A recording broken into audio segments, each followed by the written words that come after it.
to another episode of Detector Pro Tips. Cory from Gold Diggers here is our expert today, and today's episode is the Equinox 800 and 600. We're covering both of these in one because they're very similar machines.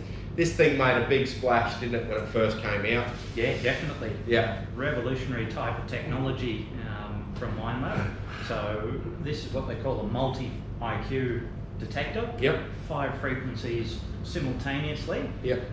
Which gives us best sensitivity to tiny gold targets, big depth on big silver targets, and everything in between. Sweet. So let's just, I suppose the big question is, like, let's cover the difference between the 600 and 800. It's 250 bucks. Yeah. Is it worth me to while spending 250 bucks? What's the difference between them? Yeah, so biggest difference between them is the Equinox 800 gives you the ability to go out into the gold fields for gold prospecting. Yep. Which to me, that is, make or break. That's awesome. Yep. Other than that, your 600 has all the same settings as the 800, just chopped up into fewer sections, so less fine tuning. Yep. The 600 just comes with plug-in headphones, whereas the 800 has got the wireless. Oh, yeah. So really, between gold prospecting, wireless headphones, and that extra detail, it's well worth spending exactly money. Yeah. Okay, so let's, I suppose, how do we turn it on? How do we do the basic settings on it? Where do you start? Let's get right at the beginning. Yep, pretty straightforward. So powering on is just a button up on the top and the side here. Switch him on. Let him load up. See if it finds that hammer at the back. I think it should. And basically all you've got to do is decide whether you're going looking for coins or relics, whether you're at the beach or gold prospecting. So let's say we're going to the park and we're going to go looking for gold coins. So the 600's got 3 modes, doesn't it? So it's got the park, field and beach. Yes, that's right. So when would you use those? Yep, so basically your park mode. I reckon I could work out the beach one. Yeah. Well, park mode basically, if you're going just looking for modern or pre-decimal coins, park mode's general purpose, it'll do everything. Yep. Field mode would be really good for old town sites where you've got maybe an old blacksmith's shop. It's just a little bit better at getting rid of the iron trash, letting you find military camps, that sort of thing.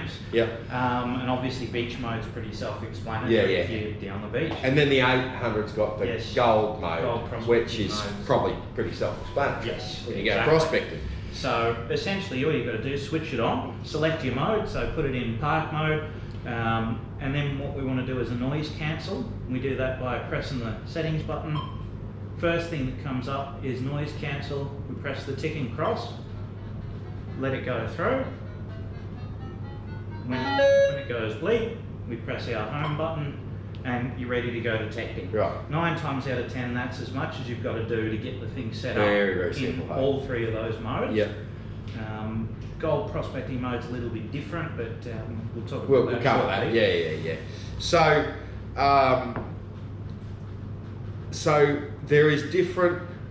So there's Park 1 and Park 2, and then there's Field 1 and 2, and B. Yeah. So just explain that to me. The different modes within the park, the field, the beach, So basically the mode 1 and 2's got to do with frequency weighting, they call it, which is how much processing power the detector gives to what type of target. Right. So park mode 1, for instance, is good general purpose. It spreads the power evenly over all frequencies.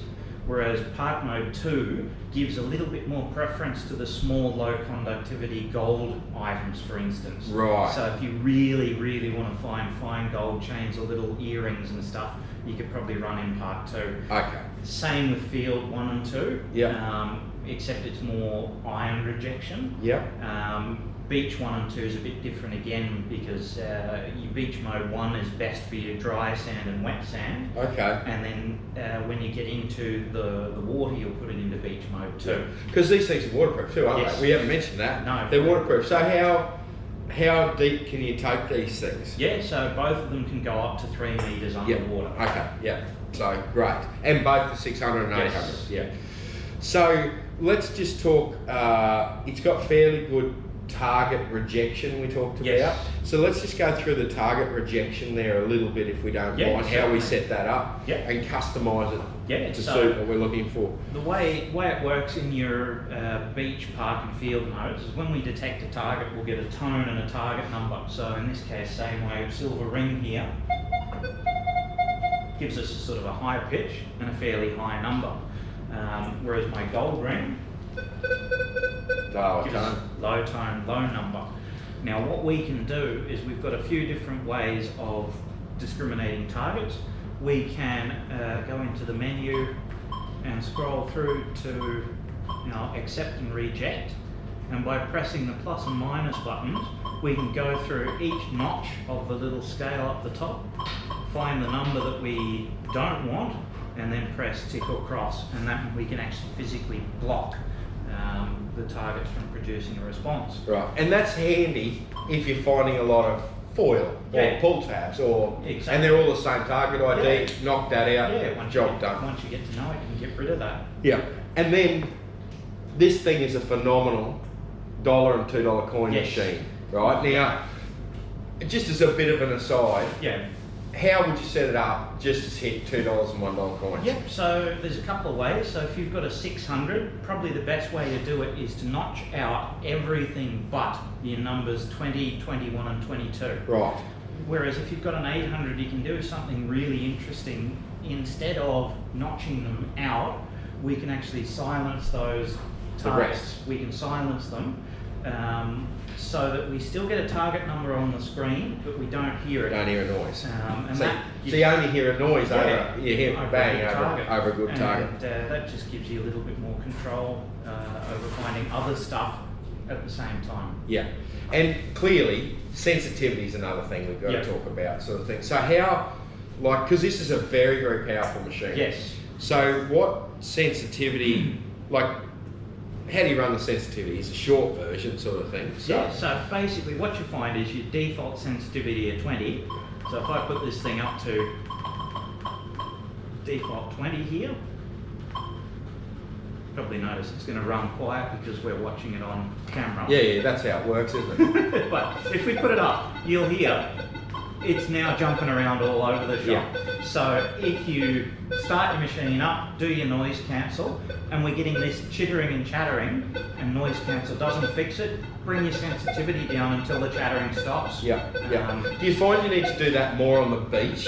Knock your sensitivity back a bit on some of those heavily mineralised black sand beaches? Generally not so much. The beach modes on the Equinox have got some real interesting stuff in them that helps the machine cope with that mineralised black sand. It's more underneath high voltage power lines where you've really got to play with the sensitivity, or even drop into a single frequency like 10 kilohertz instead of reducing the sensitivity way down. So being it's a multi-frequency machine, isn't it? Yes.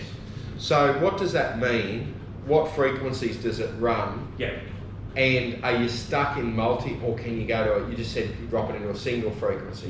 Let's talk frequencies. So basically in your park mode, field mode, the default is multi-frequency, and that's running all 5 frequencies, which are 5, 10, 15, 20 and 40 kilohertz. Now basically, Nick, is we can select each frequency separately for certain situations.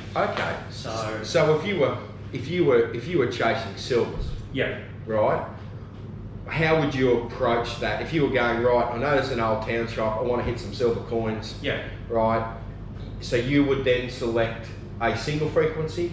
Well, you could. It's probably more for very certain situations where if you've worked out an area thoroughly and you cannot get anything else, you could possibly try going over it in 5 kilohertz by itself, and you may get an extra piece here or there. Okay. So it's more a cleanup. You from a park and field point of view, it's more of a cleanup. More of a specialist thing. Or if you're in an area where you've got high voltage power lines, I've sort of found running multi, it's very chattery and I need to bring the sensitivity way down. So dropping into 10 kilohertz stops that interference and lets me run a higher sensitivity. Okay, that's clever. So then so then let's talk about, now the 800 is the only one with the gold mode. Yes, that's out of the two of them. So let's talk about gold mode because it's different. We've been avoiding the gold mode for obvious reasons. It's a bit different. Yes. So how do we set it up in the gold fields and what do we do? Okay, so obviously if we want to go in our mode here and scroll through to the gold setting, it's probably going to be, sorry, we've got a 600. Yeah, 600 here, so we haven't got the gold mode. We haven't got the gold mode. We'll put it up here. Yeah, we'll put it up here. So when we put it into gold mode, we get a very different audio. So instead of getting the beep beep, we're now listening to an audible humming noise. Threshold hum. Yeah. So it'll give us the same sound over all targets, but still give us the target ID numbers. Okay. And essentially setup, it's much the same. You know, start with your noise cancel. Yep. Start in gold mode 1. Yep. And if your machine's running really ratty, really chatty, just reduce the sensitivity bit by bit until it calms down. Yep. If you have to go way, way, way down in the sensitivity, put it into gold mode 2. And so gold mode 2, so gold mode 1 and gold mode 2, how are they different? So again, it's more to do with handling the extremely hot ground. So gold mode 1 will see tinier targets a lot easier, but is more susceptible to really hot ground. Mineralisation, Gold mode 2 is a little less sensitive, but it'll handle the ground a lot better. Okay. So we've got gold mode 1, knock the sensitivity back and still chattery, go gold mode 2, wind the sensitivity back up and work it down until it's stable. That's the short version. And your last and worst case scenario is you can drop it into 20 or 40 kilohertz. So from a kilohertz point of view, instead of running it in multi, you would run it in a high frequency because it's a low. You'd run it in multi normally. Yeah, run it in multi, but if you cannot get it to smooth out any other way, you could try single frequency. And you want high frequencies because it's a low conductivity. Exactly. Okay. Beautiful. So now gold nuggets, as we both know, come in a variety of different sizes, shapes, compositions, all that sort of stuff. What are you looking for a target ID? So in both your gold modes, the target numbers are going to vary nugget to nugget. But generally speaking, your match head size bits up to P size sort of things will probably come up from -2 through to about 10. Your hot rocks generally sort of come in around 11, 12 or 13. But the larger the nugget, the higher the number will be. So you focus in on an area, focus only on those very low numbers. If you get a few bits of gold, dig everything after that. Exactly. I know on some other machines that some of that hot rock noise or the ground noise can be gold targets, can be at the extreme of the detector's range, if you like. Exactly. So, dig all the targets until you get to know a specific spot and then go from there. Even if you get a tiny little variant in the threshold of the Equinox, it's worth scratching an inch or so off. Absolutely. Because it may not give you a target number to start with. And the real question is, what's made that machine make that noise? Because there's a reason that machine's made that something's changed for that machine to make that noise. Exactly. Right, so charging. How do we charge it up? So charging, flip him around again.